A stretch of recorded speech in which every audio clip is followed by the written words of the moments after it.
नमस्कार दोस्तों, मैं आर वशिष्ठ आप सभी का जोहार एडू कैंपस में स्वागत करता हूं। आज की क्लास काफ़ी महत्वपूर्ण है आप लोगों के लिए। पिछली 2 क्लासेस में हमने रिज़र्व बैंक ऑफ इंडिया के इम्पॉर्टेंट फैक्ट्स, मैनेजमेंट को डिस्कस किया और साथ ही साथ कल की क्लास में मैंने आपको रिज़र्व बैंक ऑफ इंडिया के महत्वपूर्ण कार्य बताए थे जो कि इनकम्प्लीट रह गया था। तो सबसे पहले हम लोग रिज़र्व बैंक ऑफ इंडिया के कुछ इम्पॉर्टेंट फंक्शंस को डिस्कस करेंगे एंड देन हम लोग रिज़र्व बैंक ऑफ इंडिया के द्वारा जो साख का नियंत्रण किया जा रहा है, कौन कौन से उपायों का प्रयोग करती है रिज़र्व बैंक ऑफ इंडिया, इसके बारे में हम लोग समझेंगे। साख नियंत्रण के माध्यम से ही रिज़र्व बैंक ऑफ इंडिया अपनी मौद्रिक नीति का क्रियान्वयन करता है। तो हम समझेंगे कि साख नियंत्रण होता क्या है और साख का नियंत्रण कैसे किया जाता है ताकि आप मौद्रिक नीति को जो संचालित किया जा रहा है रिज़र्व बैंक ऑफ इंडिया के द्वारा उसके बारे में समझ को विकसित कर सकें। तो चलिए सबसे पहले हम लोग रिज़र्व बैंक ऑफ इंडिया के महत्वपूर्ण कार्य को हम लोग डिस्कस करते हैं। मैंने कल की क्लास में बताया था कि रिज़र्व बैंक ऑफ इंडिया मुद्रा पत्र का निर्गमन करता है। पहला कार्य मैंने आप लोग को बताया था, इससे संबंधित सारी जानकारी मैंने आप लोग को दी थी, जैसे कि किस प्रणाली के तहत रिज़र्व बैंक ऑफ इंडिया के द्वारा मुद्रा पत्र का निर्गमन किया जाता है और उस प्रणाली का निहितार्थ क्या है, ये मैंने आपसे डिस्कस किया था। फिर मैंने आप लोग को बताया था कि रिज़र्व बैंक ऑफ इंडिया जो कि भारत का केंद्रीय बैंक है, सभी बैंकों के बैंक के रूप में कार्यरत है। सभी बैंकों के बैंक के रूप में कार्यरत होने का अर्थ है कि रिज़र्व बैंक ऑफ इंडिया के लाइसेंस के उपरांत ही किसी बैंक की स्थापना की जा सकती है और रिज़र्व बैंक ऑफ इंडिया के पास ये पावर भी है कि वे कमर्शियल बैंक के लाइसेंस को निरस्त कर सकते हैं। मैंने आप लोग को बताया था कि reserve Bank of India banking प्रणाली के संबंध में नियम और प्रक्रियाओं को भी बनाने का कार्य करता है और यही कारण है कि आप आरबीआई को सभी बैंकों का बैंक मानते हैं। इसके बाद मैंने आप लोग को बताया था कि सरकार के लिए 3 रूपों में कार्य करता है रिज़र्व बैंक ऑफ इंडिया। जो हमारी केंद्रीय बैंक है, यह सरकार को बैंकिंग सुविधा प्रदान करता है बैंकर के रूप में, उनके ऋण का प्रबंधन करता है बैंकर के रूप में एवं उनके वित्तीय लेन देन को संपादित करने का काम करता है। तो मैंने आप लोग को बताया था कि रिज़र्व बैंक ऑफ इंडिया सरकार के बैंकर के रूप में कार्य करता है। Then Reserve Bank of India सरकार के एजेंट के रूप में भी कार्य करता है एवं यह सरकार के सलाहकार के रूप में भी कार्य करता है। बैंकर के रूप में मैं डिस्कस कर चुका हूं पिछली क्लास में। जिन लोगों ने पिछली क्लास को नहीं देखा है वो इस क्लास को देख लें, आपको समझ में आएगा कि बैंकर के रूप में रिज़र्व बैंक ऑफ इंडिया क्या क्या कार्य करता है सरकार के लिए। अब एजेंट के रूप में कार्य को आप यहाँ पे समझें। हम रिज़र्व बैंक ऑफ इंडिया को सरकार का एजेंट मानते हैं। यहाँ पे एजेंट का अर्थ है प्रतिनिधि। आरबीआई सरकार का प्रतिनिधि होता है। तो कई ऐसे राष्ट्रीय एवं अंतर्राष्ट्रीय बैठक होती है जहाँ पे रिज़र्व बैंक ऑफ इंडिया सरकार के बिहाफ से हिस्सा लेती है। जैसे सपोज कर लीजिए कि विश्व बैंक के द्वारा मौद्रिक नीति पर एक सम्मेलन आयोजित की जा रही है, तो भारत विश्व बैंक का सदस्य होने के नाते इस बैठक में, इस सम्मेलन में भाग लेगा। लेकिन मौद्रिक नीति पर जो एक्सपर्टीज़ है वो सरकार की नहीं है या सरकार की नहीं है, बल्कि मौद्रिक नीति पे जो एक्सपर्टीज़ है वो रिज़र्व बैंक ऑफ इंडिया की है। तो इस सम्मेलन में, चूँकि सम्मेलन मौद्रिक नीति पर है और मौद्रिक नीति को बनाने का काम रिज़र्व बैंक ऑफ इंडिया का है, रिज़र्व बैंक ऑफ इंडिया के द्वारा ही मौद्रिक नीति को लागू किया जाता है। तो इस सम्मेलन में सरकार के बिहाफ से, सरकार की ओर से रिज़र्व बैंक ऑफ इंडिया के द्वारा हिस्सा लिया जाएगा, राइट। तो एजेंट के रूप में आपको कार्य को समझना है। एजेंट के रूप में आप कार्य को लिख सकते हैं कि एजेंट के रूप में रिज़र्व बैंक ऑफ इंडिया कई राष्ट्रीय एवं अंतर्राष्ट्रीय सम्मेलनों में सरकार की ओर से भाग लेता है, राइट, जहाँ पे सरकार के प्रतिनिधित्व को बताता है रिज़र्व बैंक ऑफ इंडिया के द्वारा। Reserve Bank of India in सम्मेलनों में सरकार की ओर से हिस्सा लेता है। और फिर सलाहकार के रूप में भी कार्य करता है रिजर्व बैंक ऑफ इंडिया। आप जानते हैं कि रिजर्व बैंक ऑफ इंडिया के पास तकनीकी ज्ञान है, अर्थशास्त्र से रिलेटेड जो जानकारियां हैं यहाँ पे कार्यरत जो इकोनॉमिक्स होते हैं उनके पास है। तो जब सरकार को आर्थिक पॉलिसी बनाने के समय, इकोनॉमिक पॉलिसी को बनाने के समय जब सलाह की ज़रूरत पड़ती है तो सरकार रिज़र्व बैंक ऑफ इंडिया से सलाह मांग सकती है। रिज़र्व बैंक ऑफ इंडिया का यह दायित्व है कि सरकार को समय समय पर वो सलाह दे, राइट। लेकिन सरकार के लिए यह आवश्यक नहीं है कि रिज़र्व बैंक ऑफ इंडिया के सलाह का वो पालन करें, राइट। सलाह देना रिज़र्व बैंक ऑफ इंडिया का कर्तव्य है, किंतु यह बाइंडिंग नहीं होता गवर्नमेंट के लिए। गवर्नमेंट चाहे तो उनके सलाह के विपरीत भी कार्य कर सकता है। तो ये 3 रूपों में रिज़र्व बैंक ऑफ इंडिया का काम है सरकार के लिए। यह सरकार के लिए बैंकर, एजेंट एवं सलाहकार के रूप में कार्य करता है। और एक फंक्शंस देखेंगे इसके बाद हम लोग। रिज़र्व बैंक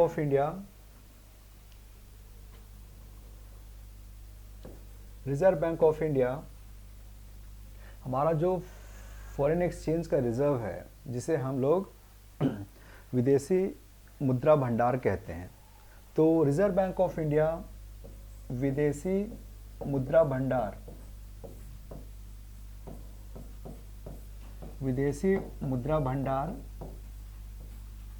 के प्रारक्षक का मतलब है संरक्षक के रूप में कार्य करता है।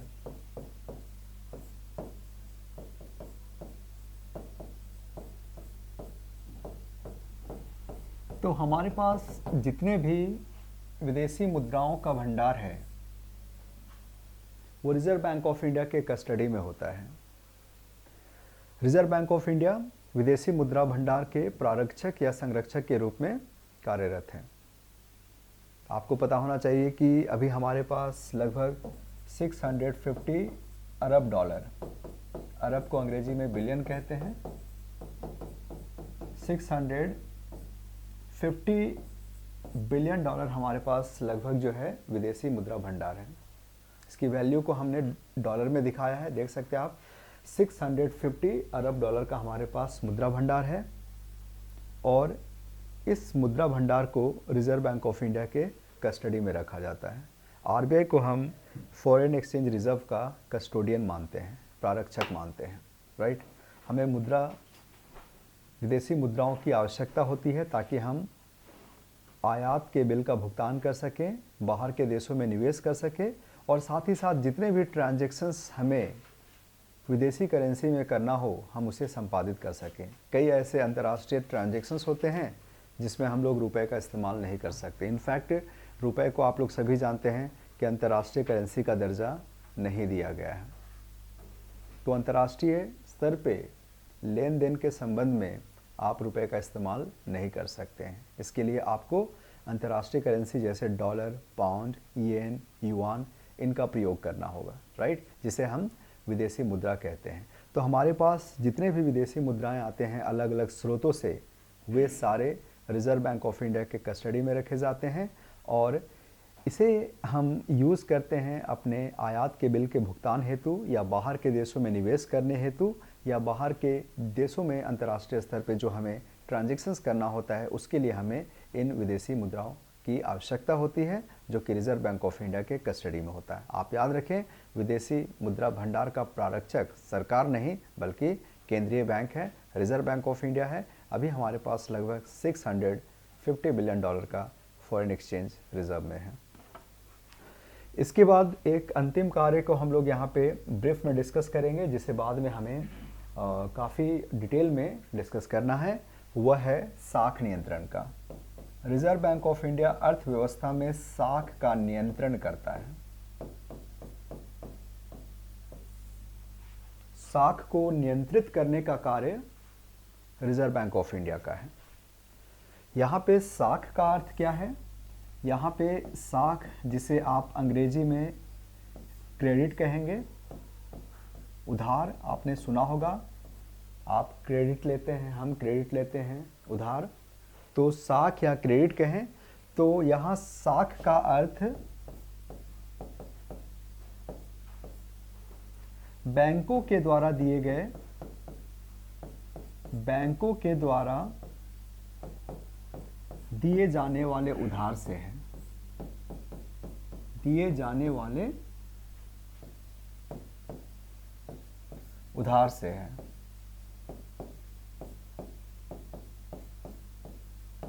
बहुत ही सिंपल सा कॉन्सेप्ट है। साख का अर्थ क्या होता है? बैंकों के द्वारा दिए जाने वाले उधार को हम साख कहते हैं। बैंक अर्थव्यवस्था में उत्पादक वर्गों को, उपभोक्ताओं को उधार देता है, उधार देती है। इसी उधार को हम साख के नाम से जानते हैं।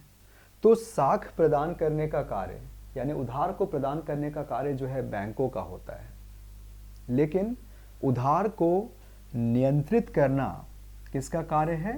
रिजर्व बैंक ऑफ इंडिया का कार्य है। व्यापारिक बैंक अर्थव्यवस्था में उधार देती है। जैसे हमें घर खरीदने के लिए उधार चाहिए, गाड़ी खरीदने के लिए उधार चाहिए, या निवेश करने के लिए उधार चाहिए, तो हम लोगों को व्यापारिक बैंक उधार देती है। यानी उधार या साख को प्रदान करने का काम व्यापारिक बैंक का होता है, लेकिन साख का नियंत्रण या उधार का नियंत्रण अर्थव्यवस्था में केंद्रीय बैंक के द्वारा किया जाता है। क्यों किया जाता है? चलिए हम इस बात को समझ लेते हैं, और उसके बाद नेक्स्ट टॉपिक में हम लोग पढ़ेंगे कि साख को नियंत्रित करने के लिए रिजर्व बैंक ऑफ इंडिया किन किन उपायों का प्रयोग करता है। तो देखिए, सबसे पहले हम लोग समझते हैं कि साख को नियंत्रित क्यों किया जाता है आरबीआई के द्वारा। जैसा कि आपने देखा कि साख का मतलब बैंकों के द्वारा दिए जाने वाले उधार से है, राइट, जिसे हम क्रेडिट कह सकते हैं। तो यदि व्यापारिक बैंक बहुत ही ज़्यादा उधार अर्थव्यवस्था में दें, उधार की मात्रा को अगर व्यापारिक बैंक बढ़ाती है, इसे हम क्रेडिट कहेंगे, और क्रेडिट को सी से डिनोट करेंगे, कैपिटल सी, राइट। तो अगर बहुत ही ज़्यादा उधार बांट दिया गया केंद्रीय बैंक, व्यापारिक बैंकों के द्वारा, तो इससे लोगों के हाथ में पैसे बढ़ जाएंगे। सभी को बैंकों से उधार मिल गए, लोगों के हाथ में पैसे बढ़ जाएंगे। इसे आप कहेंगे मनी की सप्लाई क्या हो जाएगी? बढ़ जाएगी, मनी सप्लाई। मनी सप्लाई को डिनोट करने के लिए हम एम का प्रयोग करेंगे। मनी सप्लाई का अर्थ होता है कि किसी पॉइंट ऑफ टाइम में अर्थव्यवस्था में लोगों के पास कितने पैसे हैं। ऑब्वियस सी बात है, जब व्यापारिक बैंकों के द्वारा ज़्यादा उधार दिया जाएगा तो लोगों के हाथ में पैसे बढ़ जाएंगे, मनी सप्लाई यहाँ पे इंक्रीज हो जाएगा। हम लोगों के पास अब पहले की तुलना में ज़्यादा क्रय क्षमता है, और क्रय क्षमता ज़्यादा होने के फलस्वरूप अब वस्तुओं और सेवाओं की मांग में हमें वृद्धि देखने को मिलेंगी। समग्र मांग में आपको वृद्धि देखने को मिलेंगी, क्योंकि लोगों के पास पैसे हैं, उन्हें बैंक से उधार मिला है। कोई घर खरीदना चाहेगा, कोई मोटर बाइक खरीदना चाहेगा, कोई कार खरीदना चाहेगा, कोई और एसी, फ्रिज, रेफ्रिजरेटर खरीदना चाहेगा। तो समग्र मांग यहाँ पे क्या हो जा रही है? बढ़ जा रही है। डिमांड बढ़ गया, सप्लाई कांस्टेंट है। वस्तुओं के उत्पादन में अभी वृद्धि नहीं हुई है, सप्लाई कांस्टेंट है, डिमांड बढ़ गई। और आप लोग जानते हैं कि जिस किसी वस्तु का डिमांड बढ़ता है उसके प्राइस भी क्या हो जाते हैं? बढ़ जाते हैं। तो आपको यहाँ पे मूल्य में वृद्धि देखने को मिलेगा, और इस मूल्य में वृद्धि को हम मुद्रास्फीति कहते हैं, राइट। इस मूल्य में वृद्धि को हम मुद्रास्फीति कहते हैं, जो कि एक आर्थिक बुराई माना जाता है, जिसे हम एक आर्थिक बुराई मानते हैं। तो देखिए, कहने का अर्थ है कि यदि कमर्शियल बैंक उधार को बहुत ही अत्यधिक मात्रा में बांट दे अर्थव्यवस्था में, तो इसके फलस्वरूप मूल्य में वृद्धि देखने को मिलता है, मुद्रास्फीति हो जाता है, वस्तुओं और सेवाओं के दाम बढ़ जाते हैं। और आप सभी जानते हैं कि मुद्रास्फीति होने के फलस्वरूप जो है, हम आम लोगों का जीवन कठिन हो जाता है। हमें हर एक वस्तुओं और सेवाओं को खरीदने के लिए पहले की तुलना में ज़्यादा पैसे देने होते हैं, जबकि हमारे इनकम लेट्स सपोज कांस्टेंट है। तो अगर आपकी इनकम कांस्टेंट है और मूल्य में वृद्धि देखने को मिल रहा है, जिसे आप मुद्रास्फीति कहते हैं, तो हमारी आर्थिक जीवन जो है कष्ट में हो जाएगी, राइट। तो एक दुष्परिणाम हमें देखने को मिल रहा यदि रिजर्व बैंक ऑफ इंडिया अगर व्यापारिक बैंक जो है क्रेडिट को अधिक मात्रा में दे दे। वहीं दूसरी ओर अगर व्यापारिक बैंक कम मात्रा में उधार प्रदान करें, अगर व्यापारिक बैंक कम मात्रा में उधार प्रदान करें यानी लोगों के पास मनी सप्लाई कम है, या अर्थव्यवस्था में मनी सप्लाई कम हो जाएगा, अर्थव्यवस्था में पैसे कम है और इससे मांग में हमें गिरावट देखने को मिलेंगी और जब मांग में कमी आएंगी तो प्राइस भी कम हो जाएंगे। अब ये दो फैक्टर्स देखिए, समग्र मांग में कमी और मूल्य में गिरावट, ये दो फैक्टर्स जो है हमारे उत्पादक वर्ग को हतोत्साहित करता है। जब ये देखेंगे कि गुड्स एंड सर्विसेज जो वे प्रोड्यूस कर रहे उसकी डिमांड कम होती जा रही है, साथ ही साथ उसकी प्राइस भी कम होती जा रही है, मतलब उनका मुनाफा कम होगा। एक तो डिमांड कम हो गई है, लोग कम खरीदना चाहेंगे, दूसरा प्राइस भी कम हो रहे हैं यानी बेचने पर उनको मुनाफा कम मिलेगा। तो क्या इस स्थिति में उत्पादक वर्ग उत्पादन करना चाहेंगे? नहीं, वे उत्पादन नहीं करना चाहेंगे। ये उनके लिए अच्छा समय नहीं है निवेश और उत्पादन करने के लिए, राइट। तो ऑब्वियस सी बात है, जब मांग में कमी आ गई तो उत्पादन भी वे कम करना चाहेंगे, मुनाफा उनका कम हो रहा, उत्पादन वे कम करना चाहेंगे। तो क्या उत्पादक वर्ग लेबर फोर्स को हायर करेंगे? क्या श्रमिक बलों को रोजगार मिलेगा? नहीं। इसके विपरीत क्या होगा कि जो लोग भी कार्यरत है फैक्ट्रीज में, प्लांट्स में, उनमें से कुछ लोगों को बाहर कर दिया जाएगा क्योंकि उनके द्वारा उत्पादित की गई वस्तु की डिमांड कम हो गई है, राइट। तो ना तो नए श्रमिक बलों को हायर किया जाएगा, इसके विपरीत जो है श्रमिक बलों की छटनी होगी, जिससे बेरोजगारी क्या हो जाएगी? बढ़ जाएगी। बेरोजगारी बढ़ जा रही है और बेरोजगारी बढ़ने के फलस्वरूप हमारा उत्पादन या जीडीपी कम हो जाएगा। उत्पादन या जीडीपी क्या हो जाएगा? कम हो जाएगा। इस स्थिति को हम आर्थिक मंदी के नाम से जानते हैं, राइट। आपने सुना होगा आर्थिक मंदी, जिसे हम रिसेशन कहते हैं या इकोनॉमिक स्लोडाउन कहते हैं, राइट। आप इसे रिसेशन कहें या इकोनॉमिक स्लोडाउन कहें, यह स्थिति उत्पन्न होगा। तो जब रिसेशन या इकोनॉमिक स्लोडाउन होता है तो इसमें आप देखेंगे कि बेरोजगार की जो दर है वो बढ़ जाता है और साथ ही साथ जो हमारा जीडीपी का स्तर यानी उत्पादन का स्तर जो है वो कम होने लगता है। तो आप यहाँ पे देख सकते हैं कि अगर व्यापारिक बैंक पर्याप्त मात्रा में या उपयुक्त मात्रा में उधार ना दे तो इससे इकॉनमी को नुकसान होता है। अगर व्यापारिक बैंकों के द्वारा ज़्यादा उधार दिया जाए तो इससे इन्फ्लेशन की समस्या उत्पन्न होती है। अगर व्यापारिक बैंकों के द्वारा कम मात्रा में उधार दिया जाए तो इससे आर्थिक मंदी यानी बेरोजगारी और उत्पादन के स्तर में हमें गिरावट देखने को मिलती है। अतः आवश्यक है कि केंद्रीय बैंक के द्वारा इस उधार या क्रेडिट का नियंत्रण किया जा सके, राइट। और इन दोनों ही स्थितियों में रिजर्व बैंक ऑफ इंडिया साख या क्रेडिट का नियंत्रण करेगा। जैसे मान लीजिए कि अगर व्यापारिक बैंक बहुत ज़्यादा उधार दे रही है जिसके फलस्वरूप इन्फ्लेशन देखने को मिल रहा, जिसके फलस्वरूप हमें मुद्रास्फीति देखने को मिल रहा, तो रिजर्व बैंक ऑफ इंडिया यहाँ पे हस्तक्षेप करेगा और इस हस्तक्षेप से यह सुनिश्चित किया जाएगा कि उधार की मात्रा यहाँ पे कम हो ताकि इन्फ्लेशन या मुद्रास्फीति ना हो। वहीं दूसरी ओर यदि रिजर्व बैंक ऑफ इंडिया को यह देखने को मिलता है कि व्यापारिक बैंक कम मात्रा में उधार का वितरण कर रही है जिसके फलस्वरूप बेरोजगारी में हमें वृद्धि देखने को मिल रही है, तो रिजर्व बैंक ऑफ इंडिया के द्वारा ऐसी पॉलिसी को बनाया जाएगा जिससे अब बैंक जो है ज़्यादा उधार देंगे और इससे फिर बेरोजगारी की समस्या क्या हो जाएगी? कम हो जाएगी, राइट। तो साख को नियंत्रित किया जाता है ताकि इकॉनमी में जो है ना तो मूल्य में वृद्धि हो ना तो मूल्य में कमी आए। देखिए, मूल्य में जब वृद्धि होता है तो हम इसे मुद्रास्फीति कहते हैं, राइट। जब मूल्य में वृद्धि होता है तो हम इसे मुद्रास्फीति कहते हैं और जब मूल्य में कमी आती है तो हम इसे अस्फीति के नाम से जानते हैं। इसे हम अस्फीति या अंग्रेजी में आप इसे डिफ्लेशन कहते हैं, आप इसे डिफ्लेशन कहते हैं। तो दोनों ही स्थिति हमारे इकॉनमी के लिए सही नहीं है। इन्फ्लेशन के दौरान आप देख चुके हैं कि लोगों के ऊपर आर्थिक बोझ बढ़ता है, चूँकि सभी वस्तुओं और सेवाओं के दाम में हमें वृद्धि देखने को मिलती है, राइट। वहीं दूसरी ओर अस्फीति भी हमारे इकॉनमी के लिए सही नहीं है।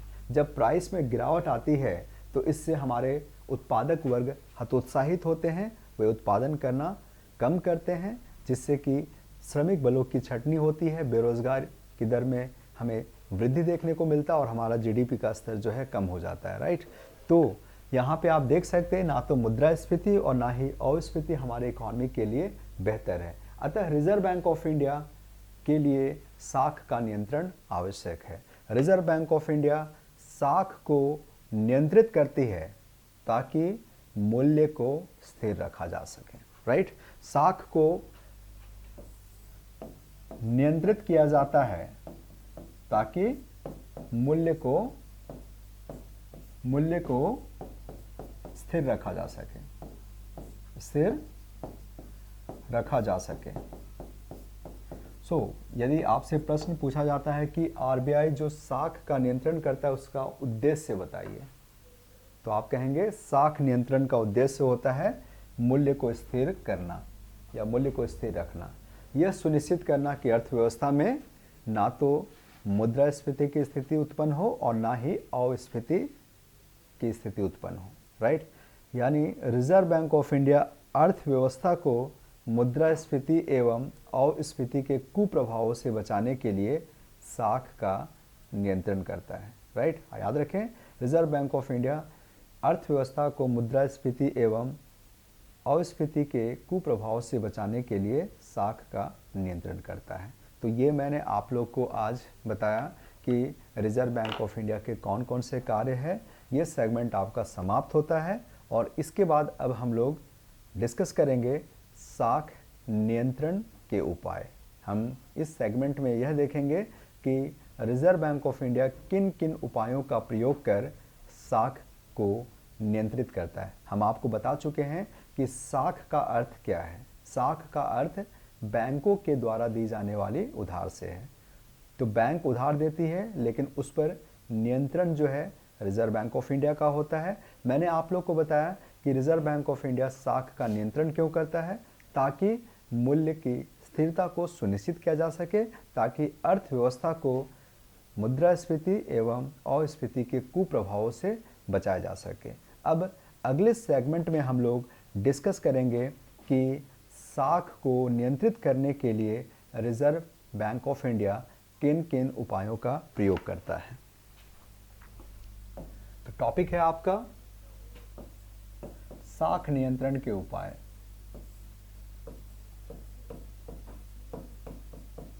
साख नियंत्रण के उपाय।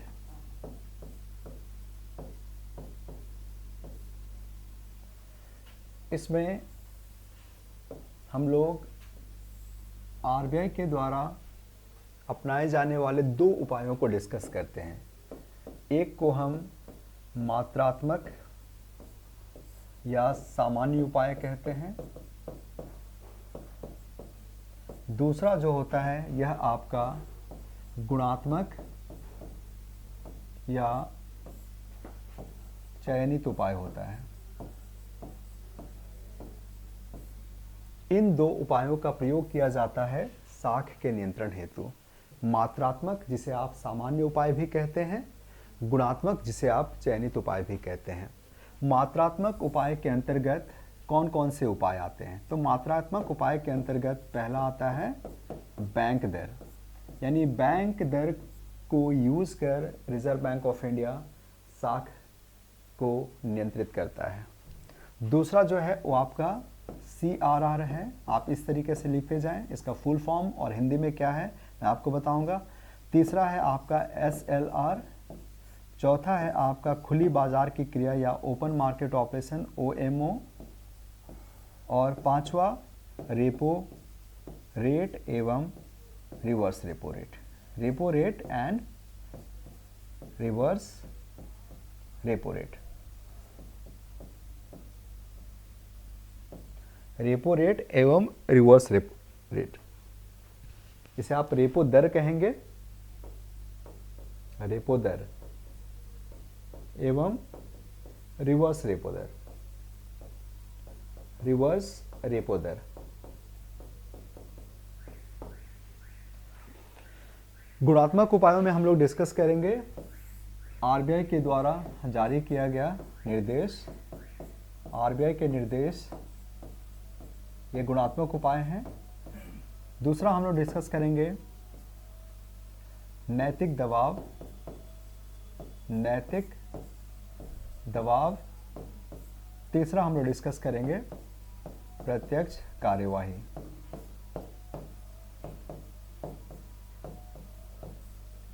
ये दो तरह के साख नियंत्रण के उपाय हैं, मात्रात्मक, गुणात्मक। मात्रात्मक में ये 5 उपायों को हम एक एक करके डिस्कस करेंगे और ये गुणात्मक उपाय हैं, इन्हें भी हम मात्रात्मक उपायों को डिस्कस करने के बाद एक एक कर डिस्कस करेंगे। तो चलिए सबसे पहले हम लोग देखते हैं साख नियंत्रण के मात्रात्मक उपाय, और मात्रात्मक उपाय में पहला उपाय है बैंक दर। इसे आप लोग लिख लें, इसे नोट डाउन कर लीजिए आप लोग। साख नियंत्रण के 2 उपाय, मात्रात्मक, गुणात्मक। मात्रात्मक उपायों में बैंक दर, CRR, SLR, OMO, then at last repo दर एवं रिवर्स रेपो दर। गुणात्मक उपायों में रिजर्व बैंक ऑफ इंडिया के द्वारा दी जाने वाली निर्देश, देन नैतिक दबाव, और तीसरा होगा आपका प्रत्यक्ष कार्यवाही। तो चलिए अब हम लोग इन उपायों को एक एक कर डिस्कस करें। पहला है मात्रात्मक उपाय, इसमें हम लोग सबसे पहले डिस्कस करेंगे बैंक दर को। बैंक दर ये हमारा मात्रात्मक उपाय है। इसमें पहला है बैंक दर। तो सबसे पहले हम लोग जानते हैं कि बैंक दर क्या है। जिस दर पर केंद्रीय बैंक, हमारा केंद्रीय बैंक कौन है? आरबीआई। सो जिस दर पर आरबीआई यानी केंद्रीय बैंक व्यापारिक बैंकों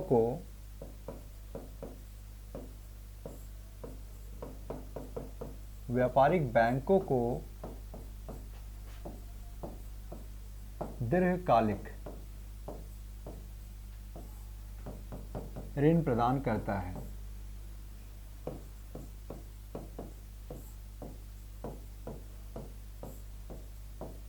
उसे बैंक दर कहा जाता है,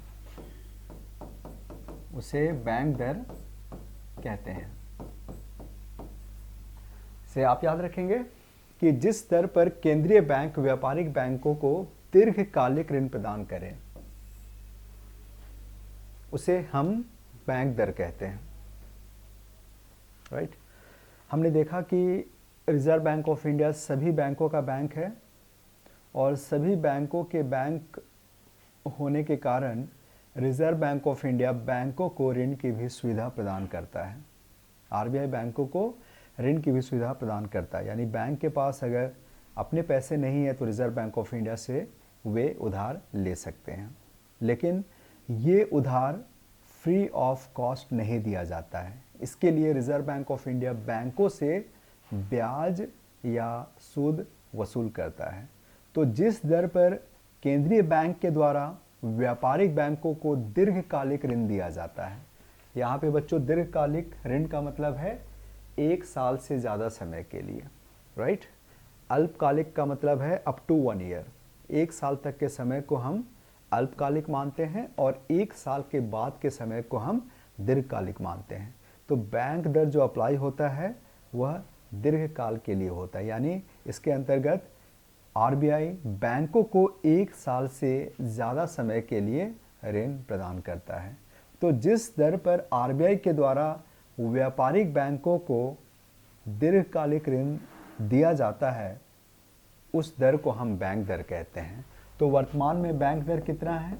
याद रखें, बैंक दर वर्तमान में बैंक दर 4.25% है ना। इसमें बदलाव होते रहते हैं, आप लोग न्यूज़पेपर के माध्यम से इसको देखते रहेंगे। वर्तमान में यह 2.5% है। यानी अगर आरबीआई बैंकों को उधार देंगे, आरबीआई बैंकों को उधार देंगे तो आरबीआई बैंकों से 4.25% पर एनम ब्याज चार्ज करेगा।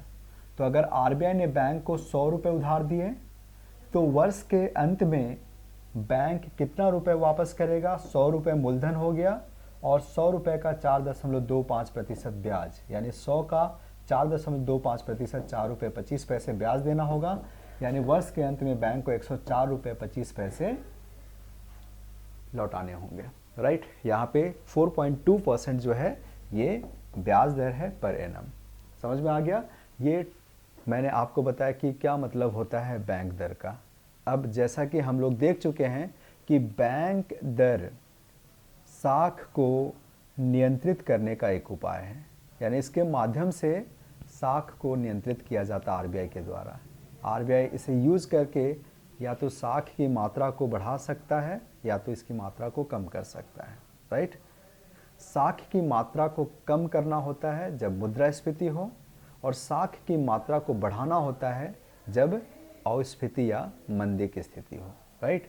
तो चलिए हम लोग देखते हैं कि कैसे अब बैंक दर का प्रयोग कर रिजर्व बैंक ऑफ इंडिया साख की मात्रा को प्रभावित कर सकता है, राइट। कैसे रिजर्व बैंक ऑफ इंडिया इसका प्रयोग कर साख की मात्रा को प्रभावित कर सकता है।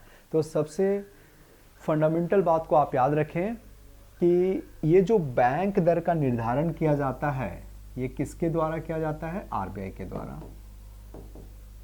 राइट। इसका निर्धारण सरकार नहीं करती है, इसका निर्धारण जो है बैंक के द्वारा किया जाता है। और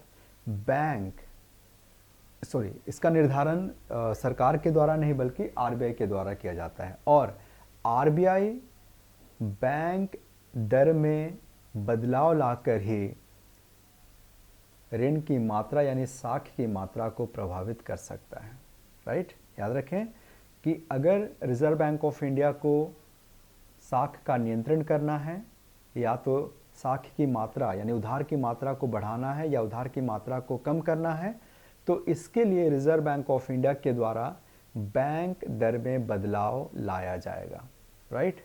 आरबीआई के द्वारा बैंक दर में बदलाव लाया जाएगा। तो चलिए हम लोग देखते हैं कि आरबीआई कैसे बैंक दर को बदलकर साख को प्रभावित कर सकता है। तो let's suppose reserve Bank of India ने बैंक रेट, बैंक दर को मैं बैंक रेट भी लिख सकता हूँ। रिजर्व बैंक ऑफ इंडिया ने बैंक दर को बढ़ाने का निर्णय लिया। अभी कितना है मैंने आप लोग को बताया? 4.25%। Now let's suppose reserve Bank of India ने कहा कि हम इसे बढ़ाकर अब 5% करेंगे। तो जैसे ही बैंक दर बढ़ेगा, बैंक दर क्या होता है? जिस दर पर आरबीआई बैंकों को उधार देती है। तो जैसे ही बैंक दर बढ़ेगा, अब व्यापारिक बैंकों के लिए आरबीआई से उधार लेना महंगा हो जाएगा। समझ रहे हैं आप लोग? क्योंकि बैंक दर वह दर है जिस पर बैंक यानी व्यापारिक बैंक आरबीआई से उधार लेती है।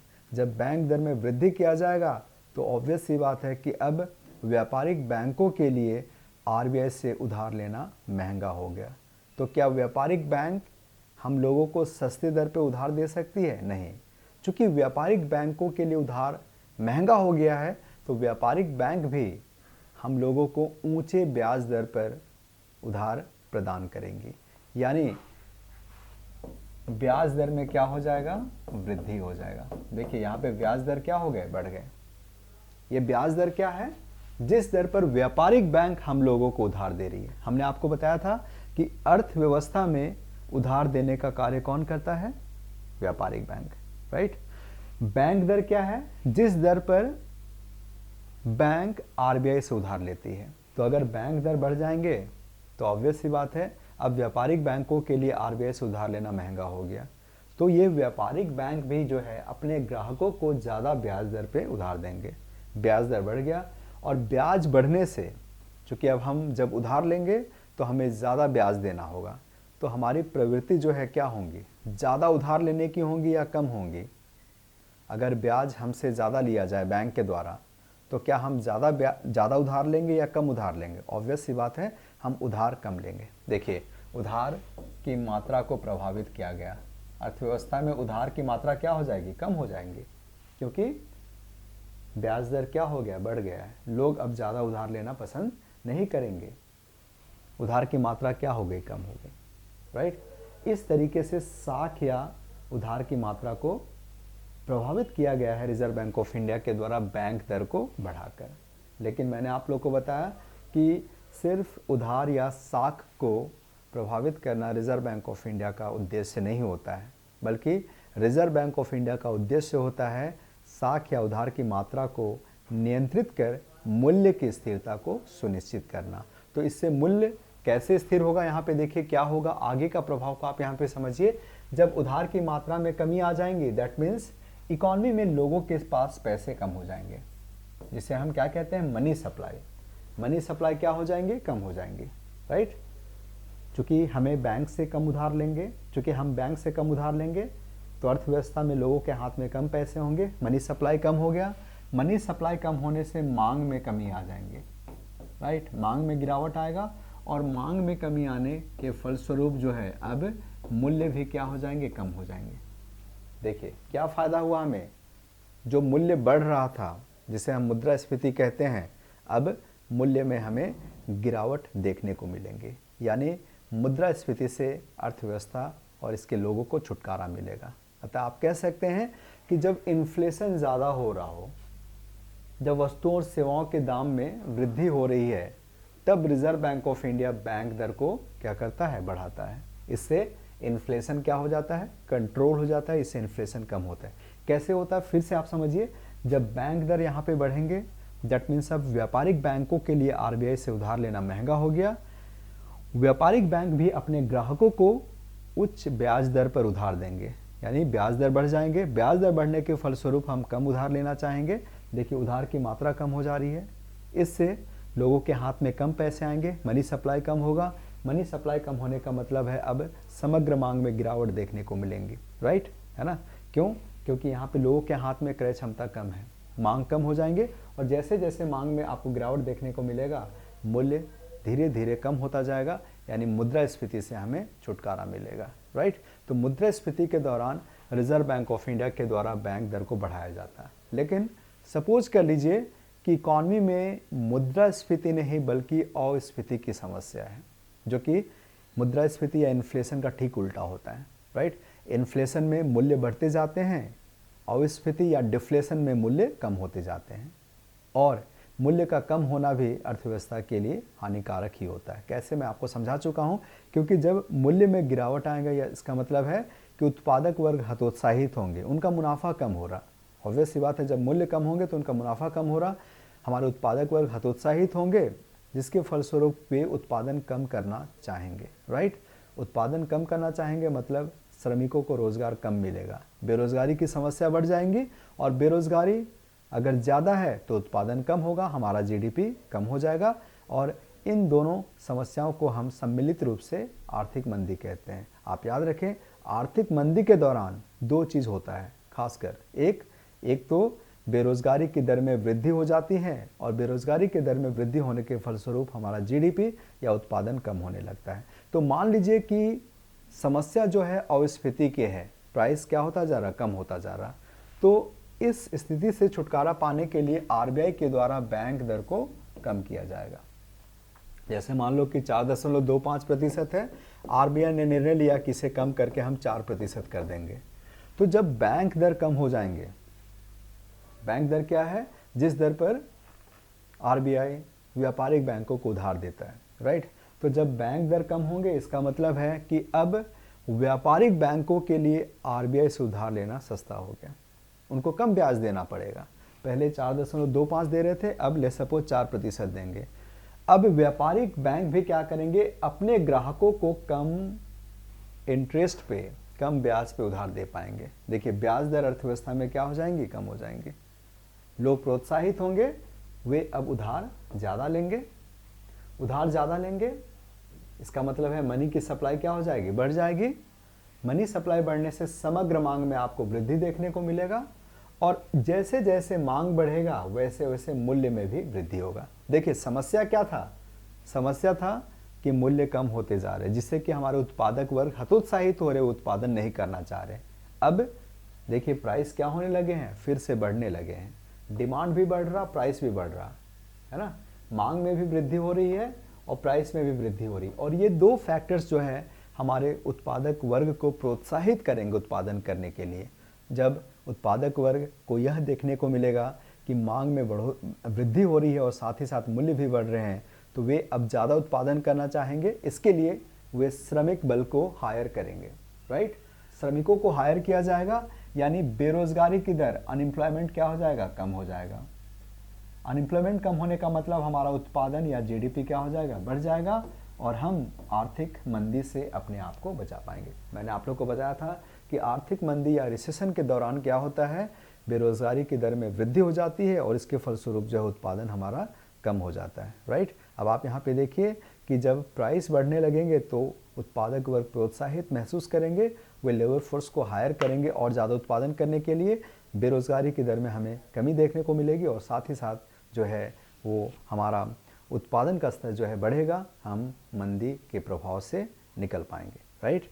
तो डिपेंड करता है कि इकॉनमी में किस तरह की स्थिति है। अगर इन्फ्लेशन है तो बैंक दर को बढ़ाया जाता है, अगर डिफ्लेशन या अस्फीति है तो बैंक दर को कम किया जाता है। इस तरीके से बैंक दर में बदलाव लाकर रिजर्व बैंक ऑफ इंडिया उधार की मात्रा या साख को नियंत्रित करता है, ताकि इसके माध्यम से मूल्य की स्थिरता को सुनिश्चित किया जा सके। ये पहला मैंने आप लोग को उपाय बताया।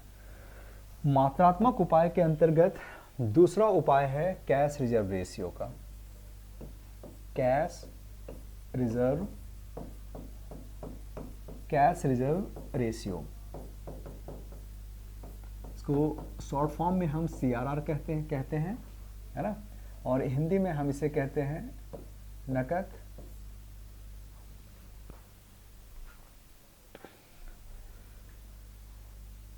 नकद कोष अनुपात।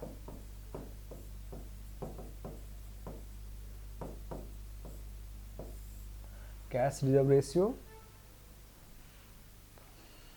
नकद कोष अनुपात, कैश रिजर्व रेशियो।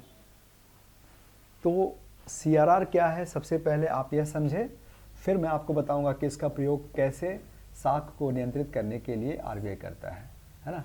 तो देखिए जितने भी बैंक्स है, जितने भी व्यापारिक बैंक्स है खासकर, उन सभी के लिए यह आवश्यक है कि वे अपने कुल जमा का कुछ प्रतिशत RBI के पास रिजर्व में रखें, और इसे ही आप कैश रिजर्व रेशियो कहते हैं। तो कैश रिजर्व रेशियो क्या है, यह बैंकों के कुल जमा का वह प्रतिशत होता है, यह बैंकों के कुल जमा का वह प्रतिशत होता है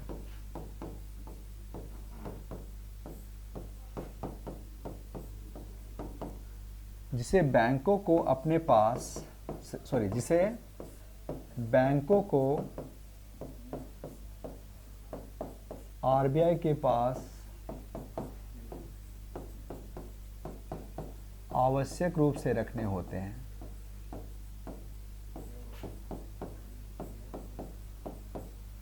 आवश्यक रूप से रखने होते हैं,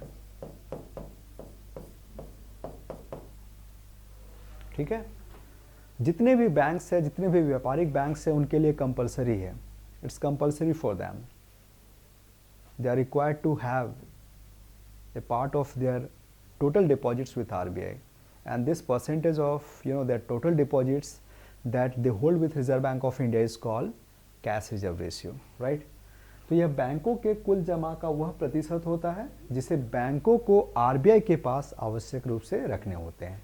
जैसे वर्तमान में आपको पता होना चाहिए कि CRR जो है 3% है, यानी बैंकों के पास जितने भी पैसे जमा के रूप में आएंगे लोगों से, बैंक हमसे जमा स्वीकार करती है, जितने भी पैसे हमसे बैंक जमा के रूप में स्वीकार करेगा उसका 3% वो RBI के पास रिजर्व में रखेगा, और बाकी जो पैसे बचे उसे ही बैंक फर्दर उधार के रूप में बांट पाएगा, राइट, है ना। आप लोग सभी जानते हैं कि बैंक जो है मध्यस्थ का काम करता है, कुछ लोगों से वो जमा को स्वीकार करता है और उनके ही पैसे को वे अन्य लोगों को उधार के रूप में बांटता है। राइट। लेकिन उधार देने के पूर्व बैंकों के लिए आवश्यक होता है कि वे अपने जमा का 3% जो है आरबीआई के पास रिजर्व में रखें, राइट, है ना। जैसे अगर मैं एग्जांपल के तौर पे बताऊं, मान लो कि आज एक बैंक का कुल जमा जो है 100 रुपए आया, कुल जमा 100 रुपए, राइट। तो सीआरआर के रूप में इनको आरबीआई के पास ट्रांसफर करने होंगे कुल जमा का 3%। तो 100 रुपए का 3% मतलब 3 रुपए उनको आरबीआई के पास ट्रांसफर करने होंगे। तो इस बैंक के पास अब कितने पैसे बचे? 97 रुपए बच गए। इसी 97 रुपए को उधार के रूप में बांट सकता है, राइट, है ना। समझ रहे या नहीं आप लोग? बैंक लोगों से जमा स्वीकार करता है, उस जमा का 3% उनको आरबीआई के पास रखने होते हैं, बाकी बचे पैसों को उधार के रूप में बांट सकते हैं, राइट। अब आप यह समझेंगे कि कैसे सीआरआर का प्रयोग कर रिजर्व बैंक ऑफ इंडिया साख को नियंत्रित करता है, राइट। तो बैंक दर की तरह ही, याद रखें, बैंक दर की तरह ही सीआरआर के दर का निर्धारण आरबीआई के द्वारा किया जाता है, राइट। आरबीआई ही सीआरआर का निर्धारण करता है। जैसे अभी सीआरआर की दर कितनी है? 3%।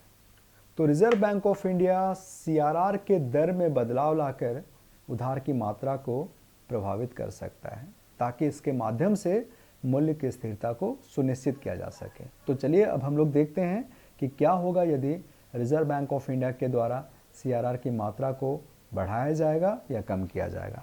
तो चलिए देखिए, अगर यहाँ पे आपने देखा सीआरआर 3% है, 3% है। अब रिजर्व बैंक ऑफ इंडिया ने डिसाइड किया सीआरआर को बढ़ाने का, सीआरआर को बढ़ाने का। लेट्स सपोज सीआरआर को बढ़ाकर 5% कर दिया गया। तो जब सीआरआर 3% था, तो यदि बैंक का कुल जमा 100 रुपए का आ रहा था, तो 3 रुपए इनको आरबीआई के पास रखने हो रहे थे, 97 रुपए उधार के रूप में वो बांट रहा था, राइट। अब सीआरआर की दर को बढ़ा दिया गया है, 5% कर दिया गया है।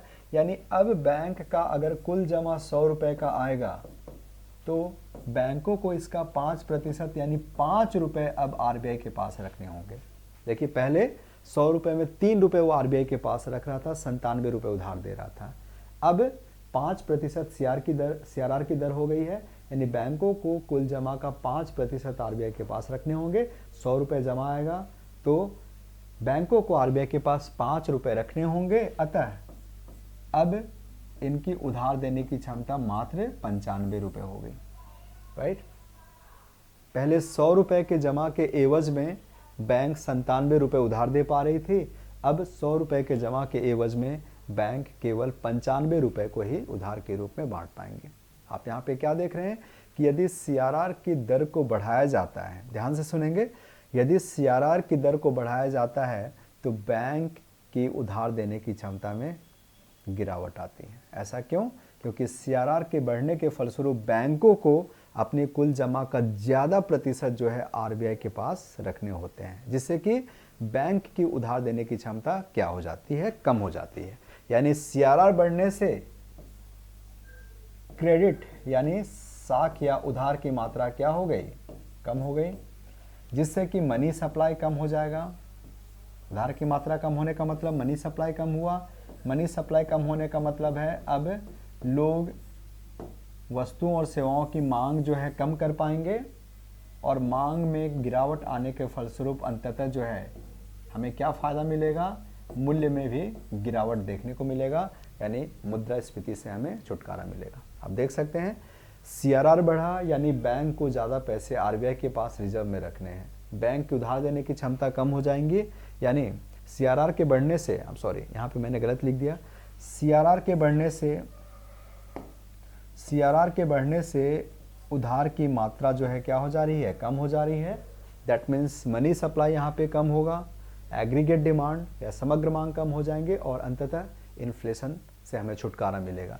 वहीं दूसरी ओर यदि सीआरआर को कम कर दिया जाता है, लेट्स सपोज ये पहले 5% था, अब 3% कर दिया गया, तो सीआरआर को यदि कम कर दिया जाएगा, इसका मतलब है बैंक को अपनी जमा का कम प्रतिशत आरबीआई के पास रखने होंगे। बैंकों की उधार देने की क्षमता क्या हो जाएगी? बढ़ जाएगी। क्यों बढ़ जाएगी? क्योंकि बैंक को आरबीआई के पास कम पैसे रखने पड़ रहे हैं पहले की तुलना में। तो सीआरआर के कम होने के फलस्वरूप जो है बैंकों की उधार देने की क्षमता बढ़ रही है, अर्थव्यवस्था में उधार का फ्लो बढ़ेगा। दैट मीन्स मनी सप्लाई यहाँ पे क्या हो जाएंगे? बढ़ जाएंगे। मनी सप्लाई बढ़ने से मांग में वृद्धि आएंगी और प्राइस भी क्या होंगे? बढ़ेंगे। और आप लोग सभी जानते हैं कि मांग और मूल्य जब बढ़ेंगे तो इससे हमारे उत्पादक वर्ग प्रोत्साहित होंगे। वे देखेंगे कि मांग अब ज़्यादा है और मूल्य भी ज़्यादा है, वे उत्पादन करना पसंद करेंगे। इसके लिए लेबर फोर्स या श्रमिक बलों को रोज़गार दिया जाएगा, बेरोज़गारी की दर में कमी आएंगी, ज़्यादा से ज़्यादा लोग काम करेंगे, हमारा उत्पादन बढ़ेगा। देख सकते हैं आप, बेरोज़गारी की दर कम हो रही है और हमारा उत्पादन का स्तर बढ़ रहा है, यानी हम मंदी के प्रभाव को कम करते जा रहे हैं। तो मंदी के प्रभाव को कम करने के लिए सीआरआर को कम किया जाएगा, जबकि यदि अर्थव्यवस्था में इन्फ्लेशन है, हम इन्फ्लेशन से प्रभावित हो रहे हैं, तो इस दौरान reserve Bank of India CRR को बढ़ाकर उधार की मात्रा को कम कर सकता है ताकि इन्फ्लेशन का प्रभाव लोगों के ऊपर कम पड़े।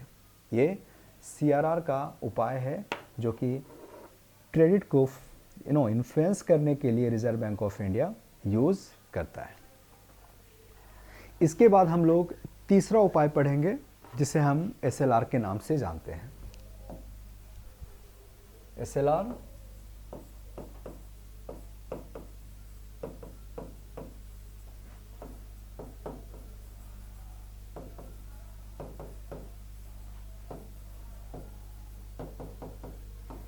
इसे आप हिंदी में सांविधिक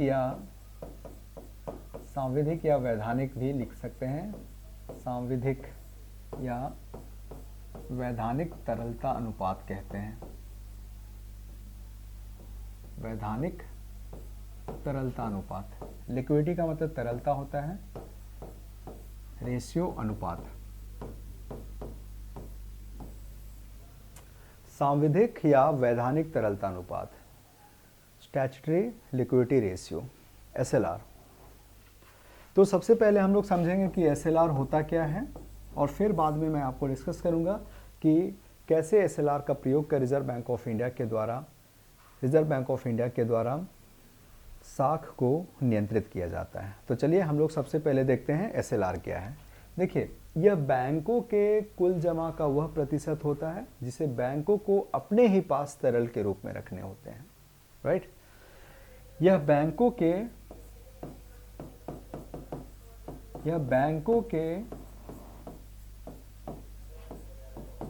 कुल जमा का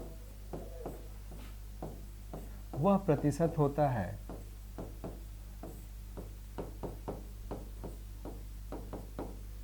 जिसे बैंकों को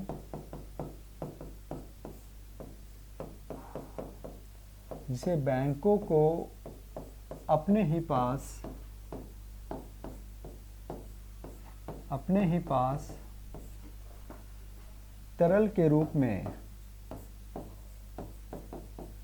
तरल के रूप में आवश्यक रूप से रखने होते हैं। आवश्यक रूप से रखने होते हैं। देखिए, सीआरआर का हिस्सा जो है बैंकों के द्वारा आरबीआई को ट्रांसफ़र किया जाता है, लेकिन एसएलआर का हिस्सा जो है बैंकों को अपने ही पास तरल के रूप में रखने होते हैं। मैंने यहाँ पे लिखा है कि यह बैंकों के कुल जमा का वह प्रतिशत है जिसे बैंकों को अपने ही पास तरल के रूप में आवश्यक रूप से रखने होते हैं। वर्तमान में एसएलआर 18% है। वर्तमान में एसएलआर जो है कितना है? 18%।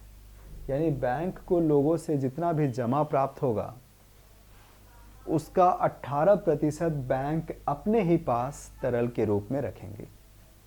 सीआरआर कितना है? 3% है। 3% का मतलब क्या है कि बैंक के पास जितने भी पैसे जमा आ रहे हैं उसका 3% बैंकों को आरबीआई के पास रखने होंगे। एसएलआर 18% है, इसका मतलब है बैंकों को जितना भी जमा प्राप्त होगा लोगों से उसका 18% अपने ही पास तरल के रूप में रखने होंगे। आरबीआई ने कहा तरल का मतलब क्या होगा? आरबीआई ने कहा तरल या तो कैश या नकद के रूप में हो सकता है बैंक अपने कुल जमा का 18% या तो नकद के रूप में रखे, या तो स्वर्ण या गोल्ड के रूप में हो सकता है, या फिर जो है सरकारी प्रतिभूति पत्र के रूप में रखें, सरकारी प्रतिभूति पत्र के रूप में रखें, जिसे अंग्रेजी में हम लोग जीएसपी यानी गवर्नमेंट सिक्योरिटी पेपर्स के नाम से जानते हैं, गवर्नमेंट सिक्योरिटी पेपर्स के नाम से जानते हैं। तो एसएलआर को ये 3 रूपों में पूरा किया जाता है बैंकों के द्वारा।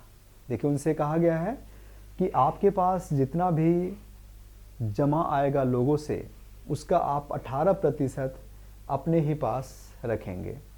ये 18% या तो नकद के रूप में आप रख सकते हैं, या तो गोल्ड के रूप में आप रख सकते हैं, या तो आप जीएसपी यानी सरकारी प्रतिभूति पत्र पर निवेश कर रख सकते हैं।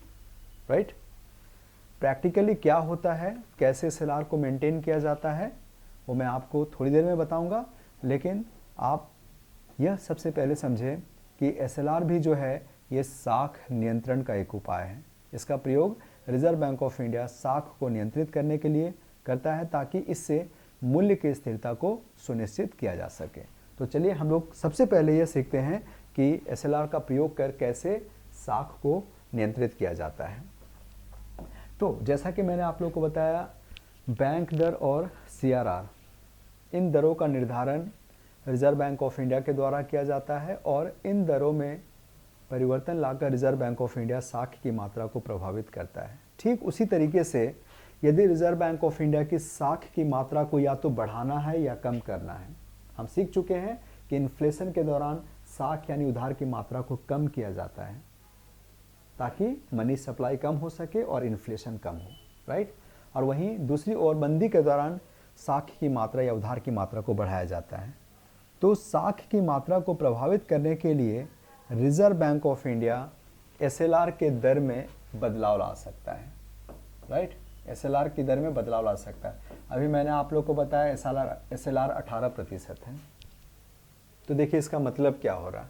सीआरआर मैंने आप लोग को कितना बताया? 3% बताया सीआरआर। अब देखिए क्या होगा, अगर बैंक के पास लोगों से कुल जमा 100 रुपए का आया, तो सीआरआर के रूप में 3% यानी 3 रुपए आरबीआई को ट्रांसफर करने होंगे।